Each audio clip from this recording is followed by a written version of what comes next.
ఎట్లా ఉంది మరి రైతుల పరిస్థితి? ఇప్పుడు ఇక్కడ పంటలు ముఖ్యంగా పంటలు ఎండిపోతున్నాయి, నీళ్ళు వస్తలేవు అంటారు, నిజమేనా? చాలా దారుణంగా ఉందండి. ఇంతకుముందు కాళేశ్వరం కట్టి మేడిగడ్డ ప్రాజెక్టు కుంగింది, కాళేశ్వరం మీద అవినీతి జరిగింది, ఐదు ఆరోపణలు చేశారు.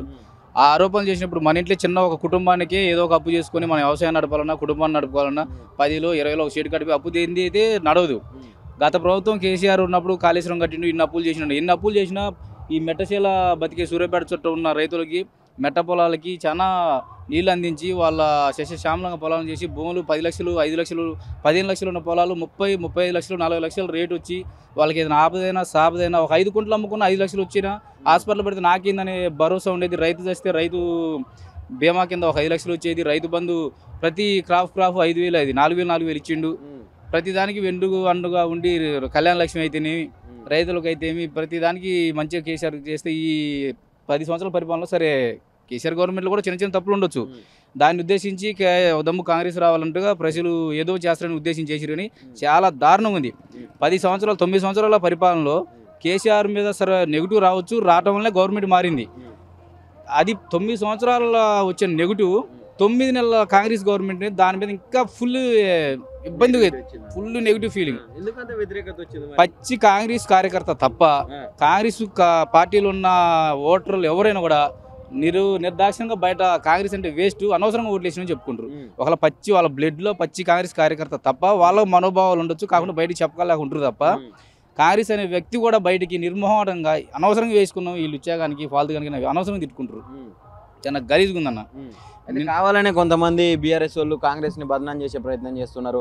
ఎండిపోయిన పొలాలకు పోయి, అంటే అది ఏ కారణంగా ఎండినా కూడా ప్రభుత్వం మీద వేసి దొంగ ఏడుపులు ఏడుస్తున్నారు, వాళ్ళకు పోయి పంట పొలాలకు పోయి అని చెప్తా ఉన్నారు. ఏం చెప్తాను? ఏ రైతైనా పొలం ఎండ పెట్టుకొని గొడ్ల మేపుకొని ఆ పండే పంటను తీరా కోతకు వచ్చిన పంటని ఎండబెట్టుకొని అయితే నా పొలం టీఆర్ఎస్ పార్టీ కోసం, ఇంకో పార్టీ కోసం పొలం ఎండబెట్టుకొని అయితే దారుణం కన్నీళ్ళు పెట్టుకోడుగా. పంట పండితే రేపు నీకే సానుభవిస్తుంది. కాంగ్రెస్ గవర్నమెంట్ వచ్చింది, మాకు నీళ్ళు అందించింది, టీఆర్ఎస్ వచ్చినా మాకు అదే పరిపాలన ఉంది, కాంగ్రెస్ వచ్చిన అదే పరిపాలన చెప్పుకుంటారు. కానీ పంట పక్కనే ఉంది పంట అన్న, ఇది పట్టకొచ్చి ఇప్పుడు ఏంతుంది. రేపు వడ్లే పొలాన్ని ఎవడైనా పార్టీల పేరు చెప్పుకొని ఎండబెట్టుకొని అయితే ప్రభుత్వం మీద సాగు చూపించేవారుగా. ఇప్పుడు నేను టీఆర్ఎస్ఏ ఫస్ట్ నుంచి.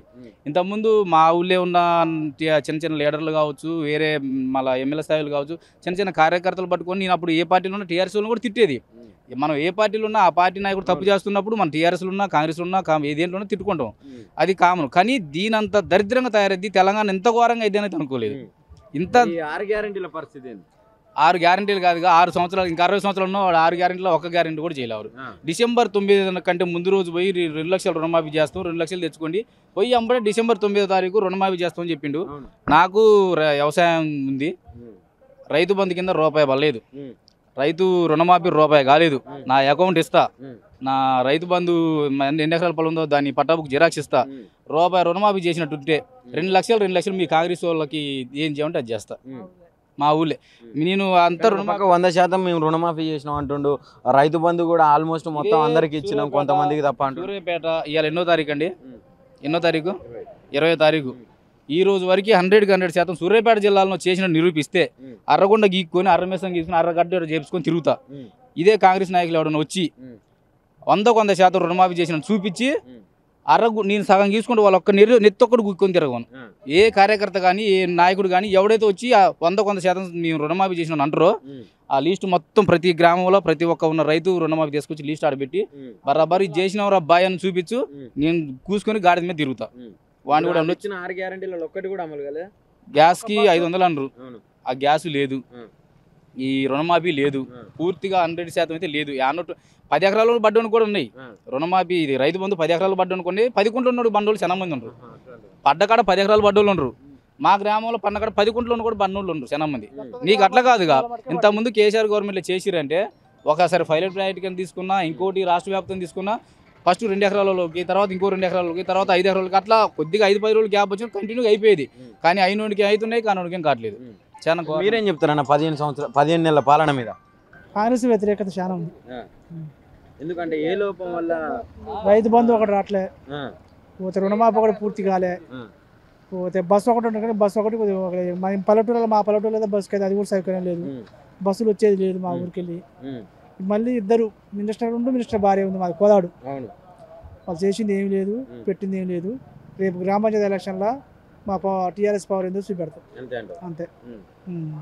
కానీ 10 సంవత్సరాలు కాంగ్రెస్ ని గెలిపిస్తారు ప్రజలు అంటుండు కదా. ఎవరు అంటాడు? ఎలక్షన్లు పెట్టమన్నా 10 సంవత్సరాలు కాంగ్రెస్ నిలబెట్టడం కాదు, దమ్ము ఉంటే ధైర్యం ఉంటే ఇప్పుడు ఎలక్షన్లు దిగి ఎలక్షన్లు పెట్టవను.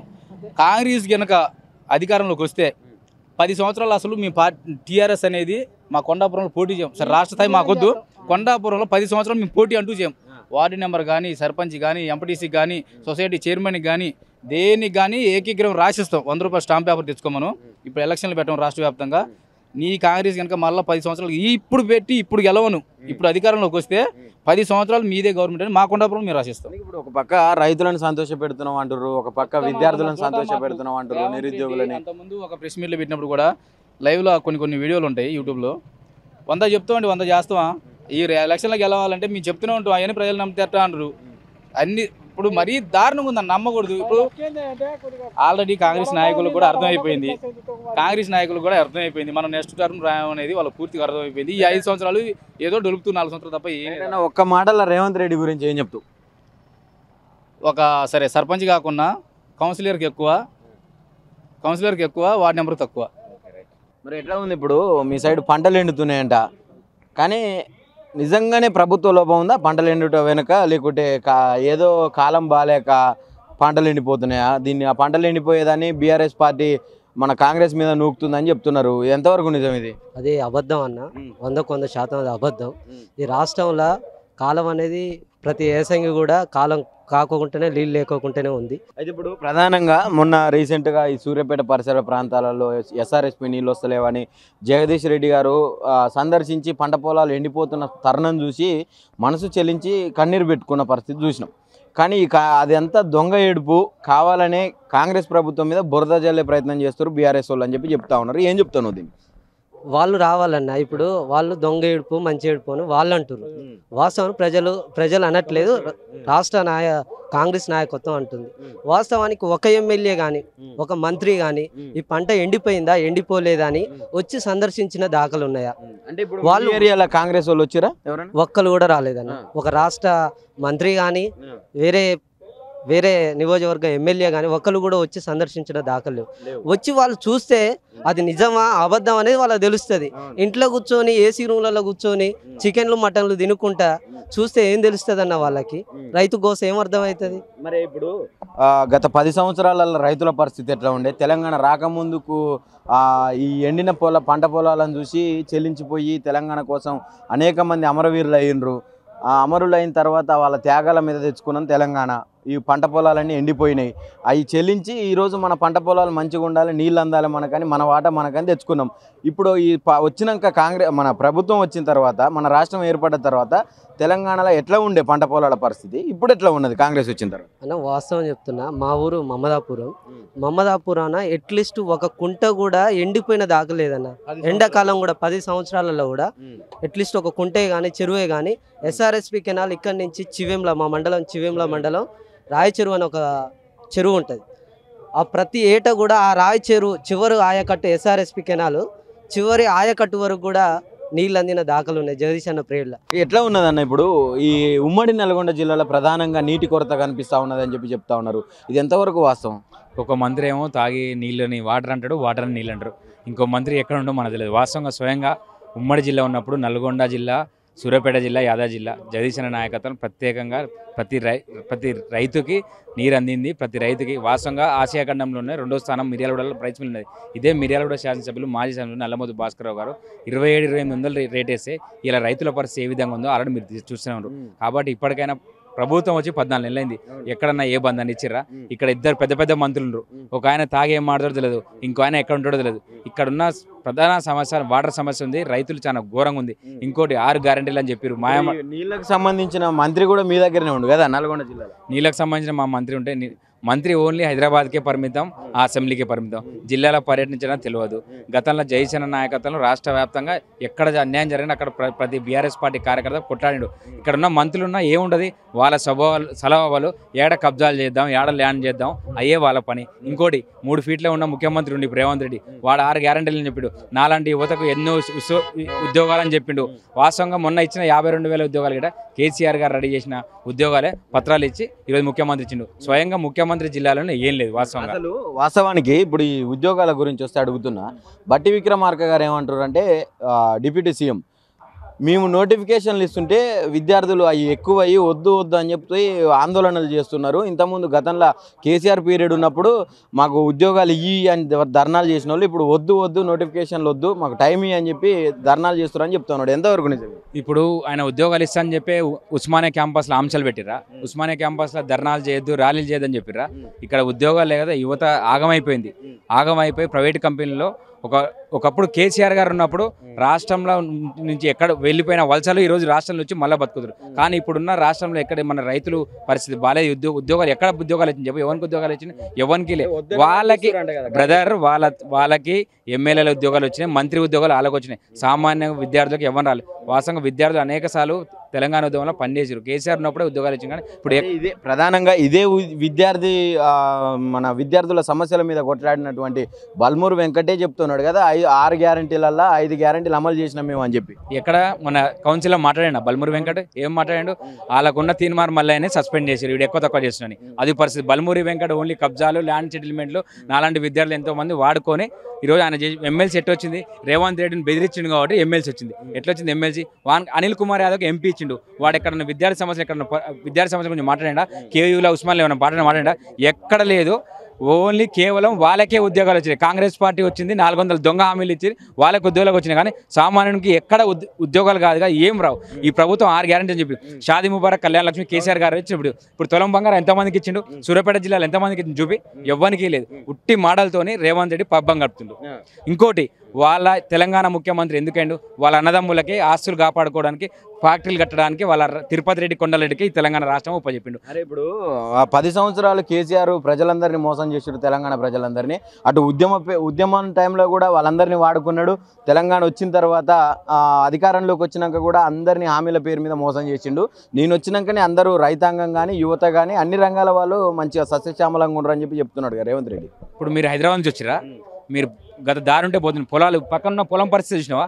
వాళ్ళు ఏమీ లే. రేవంత్ రెడ్డి పెద్ద దొంగ, ఓటుకు నోటీస్ కేసులో వచ్చిండు. ఏదో బై మిస్టేక్లో వాడు ఎంపీటీసీ అయ్యి ముఖ్యమంత్రి అని. వానికి ఏం తెలుసు తెలంగాణ రైతుల గురించి చెప్పు? ఉద్యోగాలు ఏమి ఇచ్చిండు? ఎక్కడ ఉద్యోగాలు లే. వాళ్ళకే ఉద్యోగాలు వచ్చినాయి. ఇక్కడున్న ఎమ్మెల్యేలకు, కాంగ్రెస్ పార్టీ ఎమ్మెల్యేలకు ఉద్యోగాలు వచ్చినాయి. సామాన్యునికి ఉద్యోగం రాలే. ఏం రాదు. హామీలు ఎవరికి ఏమి ఇచ్చింది? ఉద్యోగాలు ఇచ్చిండు. 52,000 ఉద్యోగాలు కేసీఆర్ గారు ఇచ్చిండు. వీడు సొంతంగా ఎడిచింది చూపి ఏమున్నా షోప్ టాప్ రాజకీయం. ఏదో అసెంబ్లీలో మొన్న జైశానం మాట్లాడిండు, స్పీకర్ గారని గౌరవంగా మాట్లాడిండు. మాట్లాడిన తర్వాత ఆయన సస్పెండ్ చేసిండు. ఇప్పుడు అదే ఎంఐఎం అక్బరుద్దీన్ ఇది అసెంబ్లీ కాదు తెలంగాణ గాంధీ భవన్ అని మాట్లాడి వాడిని ఎందుకు సస్పెండ్ చేయరు? వీళ్ళ మంత్రులు ఎందుకు సస్పెండ్ చేయరు? ఏంది చేయరు? వాడు ఏంటంటే జగదీష్ అన్న మాట్లాడాను కాబట్టి ఇది కుట్రతోనే జగదీష్ అన్న గొంతు నొక్కుదామని చెప్పి మైక్ కట్ చేసిండు. ఈరోజు జగదీష్ అన్న మళ్ళీ అసెంబ్లీలో మాట్లాడతాడు. అసెంబ్లీలో పోరాడే ఏకైక వ్యక్తి జగదీష్ అన్న. ముఖ్యమంత్రి కేసీఆర్ గారు ఉన్నప్పుడు ఎన్ని ఉద్యోగాలు వచ్చినాయి, ఎన్ని వచ్చినాయి, తెలంగాణ రాష్ట్రంలో ఏమొచ్చినాయి అందరికీ తెలుసు. ఉద్యోగాలు ఇప్పుడు వాస్తవంగా గిరిజనలో గ్రామ పంచాయతీలు ఉన్నాయి. గ్రామ పంచాయతీ నిధులు ఇచ్చే పరిస్థితి లేదు. ఇప్పుడున్న గెలిచిన ఎమ్మెల్యేలు 14 సంవత్సరాలు అవుతుంది. ఎక్కడ నిధులు ఇచ్చారు చూపి? మొన్న మిర్యాలగూడలో 4 ఫ్లైఓవర్లు ఓపెన్ చేశారు. ఓన్లీ భూమి పూజకే అంకితనే. అక్కడ తోముడు లేదు, ఏం లేదు. వీళ్ళకే ఉద్యోగాలు వచ్చినాయి. ఉద్యోగాలు రాలేదు. గవర్నమెంట్ పరిస్థితి చాలా ఘోరంగా ఉంది. ఇప్పటికైనా రేవంత్ రెడ్డి మూసుకొని ప్రతి ఒక్క వాళ్ళు ఇచ్చిన హామీలు 420 హామీలు ఇచ్చిండు. ఏ ఒక్క హామీ నెరవేరలేదు. లేని పక్షంలో టీఆర్ఎస్ ఆధ్వర్యంలో పెద్ద ఎత్తున ఉద్యమిస్తాం, మంత్రులను అడ్డుకుంటాం, ఎమ్మెల్యేలను రానికుండా చేస్తాం. అయితే ఇప్పుడు ప్రధానంగా ఒక చర్చ నడుస్తూ ఉన్నది. తెలంగాణలో ముఖ్యమంత్రిని తిట్టిస్తూ ఉన్నారు మన బీఆర్ఎస్ వాళ్ళు. కావాలని చెప్పి కొంతమందికి పైసలు ఇచ్చి డబ్బులు ఇచ్చి రైతుల పేరు మీద వాళ్ళని రైతుల ముసుగు దొడిగి రేవంత్ రెడ్డిని ఇష్టం వచ్చినట్టు ఒక అన్పార్లమెంటరీ లాంగ్వేజ్లో తిట్టిస్తున్నారు అని చెప్తా ఉన్నారు. ఏం చెప్తాం మీరు దీన్ని? బీఆర్ఎస్ పార్టీ పైసల పార్టీ కాదు, బీఆర్ఎస్ పార్టీ ఉద్యమ పార్టీ. నాలాంటి విద్యార్థి నాయకులు ఎంతోమంది కొట్లాడి తెచ్చుకున్న తెలంగాణ. అదేవిధంగా రాష్ట్ర వ్యాప్తంగా మేము బీఆర్ఎస్ పార్టీ కల్వకుంట్ల రామన్న అయినా కేసీఆర్ అయినా తిట్టరు. రైతుల ఏ విధంగా అయితే రైతులే ధర్నాలు చేస్తున్నారు అది తెలుసుకోవాలి. ఎమ్మెల్యేలకు అడ్డుకూర్చురు. మొన్న ఒక ఎమ్మెల్యే మాట్లాడు, మాకు కరెంట్ లేదు నీళ్ళు అని చెప్పి ఒక మిర్యాడ ఎమ్మెల్యే మాట్లాడు. ఏం మాట్లాడిండు ఆయన? మాకు నీళ్ళు రావట్లేదు జరజుడు. అధికారంలో అది నువ్వే కదా, జిల్లా పక్కనే ఉండు. కానీ కోమటిరెడ్డి వెంకరెడ్డి వాడు ఏం మాట్లాడు? వాడు తాగున్నప్పుడు ఏం మాట్లాడు? నీళ్ళని వాటర్ అంటాడు, వాటర్ నీళ్ళు అంటాడు. అలాంటి పరిస్థితి ఇప్పటికి కేసీఆర్ తెలంగాణ రాష్ట్రానికి మరొకసారి కేసీఆర్ గారే ముఖ్యమంత్రి ఉంటే మంచిగా ఉంటుంది. రేవంత్ రెడ్డి దొంగ హామీలతో ఇచ్చిండు. ఏ ఒక్క హామీ లేదు. రేవంత్ రెడ్డికి త్వరలో ప్రజలు బట్టలు కూడా తీసి కొట్టే రోజులు దగ్గరకు వస్తాయి. ఎందుకంటే రైతుల పరిస్థితి చాలా ఘోరంగా ఉంది. ఇప్పుడు రైతు సీజన్ స్టార్ట్ అయింది. ఇప్పుడు రేవంత్ రెడ్డిని బట్టలిప్పేది పక్కన పెడితే అసెంబ్లీ సాక్షిగా ఎవరన్నా నన్ను ఇట్లా దూషిస్తే, అన్పార్లమెంటరీ లాంగ్వేజ్ యూజ్ చేస్తే, ఇష్టం వచ్చినట్టు ప్రవర్తిస్తే నేనే బట్టలిప్పి కొడతా అని చెప్పి రేవంత్ రెడ్డి అంటుండే. అన్న ఆయనకు దమ్ముంటే నల్గొండ జిల్లాకు రమ్మను. లేదంటే మహబూబ్నగర్ జిల్లా పోదాం. ఎవరు కొడతారా? మేము పార్టీ టీఆర్ఎస్ పార్టీ కొట్టాల్సిన అవసరం లేదు. గ్రామాల్లో ఉన్న యువత, నిరుద్యోగులు, పెళ్లి చేసుకున్న బంధువులు, ఆడవాళ్ళే చెప్పులు తీసుకునే రోజు దగ్గరకు వస్తుంది. ఎందుకంటే రైతులకు ఏం చేసిండు? హామీలు ఇచ్చిండు. రైతు బంధు కన్నా పూర్తిగా ఇచ్చిండా? రైతు బోనస్ ఇచ్చిండా? రైతులకు రేట్ లేదు. రైతులు అల్లాడుతుంటే ఇంకా ఆయన అసెంబ్లీకి కూర్చుంటే మారుతున్నాడు. ఇప్పటికైనా రేవంత్ రెడ్డి సిగ్గు తెచ్చుకోవాలి. ఈ గవర్నమెంట్లో వచ్చిన ఒక్క పదవి లేదు, ఒక్క ముఖ్యమంత్రి పదవి వానుకుంది. ఎమ్మెల్యేలు వాడున్న క్యాబినెట్లో వాన్ మంత్రులు ఏంటలేరు. బట్టి విక్రమార్క ఒక పార్టీ, ఉత్తమ్ కుమార్ రెడ్డి ఇంకో పార్టీ, పొంగులేటి వీళ్ళే పార్టీ. వీళ్ళకి సగానికి సగం మంది ఎమ్మెల్యేలు మొత్తం చెడిపోతారు. రానున్న రోజులలో ఈ పార్టీ ఉప ఎన్నిక రావడం ఖాయం. మళ్ళీ ముఖ్యమంత్రి కేసీఆర్ కావడం ఖాయం. 10 సంవత్సరాల నుంచి ఎన్నడూ కూడా లేనటువంటి కరువు ఇప్పుడు ఈ సంవత్సరం ఈ ఫిబ్రవరి మార్చి నుంచి బాగా ఇబ్బంది అయింది. చుక్క నీరు లేకుండా కూడా అనేక రకాలుగా రైతులు ఈ సూర్యాపేట జిల్లాలో కోదాడు కానివ్వండి, తుంగతుర్తి కానివ్వండి, సూర్యాపేట నియోజకవర్గంలో అన్ని మండలాలు కూడా ఇట్లా ఇబ్బంది పడారు. ఇప్పుడు ప్రధానంగా నా క్వశ్చన్ ఏంటంటే, ఇప్పుడు ఈ ఎండిపోవడానికి కారణం ప్రభుత్వ వైఫల్యం ఏమన్నా ఉందా నిజంగా, లేకుంటే ఏదన్నా కాలం మారి ఇట్లా కాలం కాక ఏమన్నా ఎండిపోవడం జరిగిందా? కాలం ఎందుకు కాదండి, ఇప్పుడు ప్రతి 10 సంవత్సరాలు ఏకదాటిగా ఈ సూర్యాపేట నియోజకవర్గం కానివ్వండి, పెనబాడు, సీర్యాల, నేలమరి ఇటువంటి గ్రామాలు ఎన్నడూ కూడా చుక్క నీరు లేని 10 సంవత్సరాలు చెరువులు అలుగులు పోసినాయి. ఈ ఎండాకాలం రోజులు కూడా చెరువులు అలుగులు పోసినాయి. ఇవాళ కనీసం తాగడానికి కూడా చుక్క గొడ్లకు కూడా నీళ్ళు లేనటువంటి పరిస్థితి. ఇది ప్రభుత్వం యొక్క నాకు తెలిసి నిర్లక్ష్యం అని చెప్పేసి, ప్రభుత్వం వాళ్ళు సరైనటువంటి అవగాహన లేకనే ఇది జరిగిందని చెప్పేసి మేము అనుకుంటున్నాం. ఒక పక్క ఇప్పుడు ఎవరైతే బీఆర్ఎస్ వాళ్ళు దీన్ని చూపెడుతున్నారో, దీన్ని ప్రచారం చేస్తున్నారో, మాజీ మంత్రులు సహా అందరూ దొంగ ఏడుపు ఏడుస్తున్నారు, ప్రభుత్వం మీద బురద జల్లే ప్రయత్నం చేస్తున్నారు అని చెప్పి కాంగ్రెస్ శ్రేణులు చెప్తా ఉన్నారు. దీని మీద ఏం చెప్తారు? ఎంత అవుతుందండి?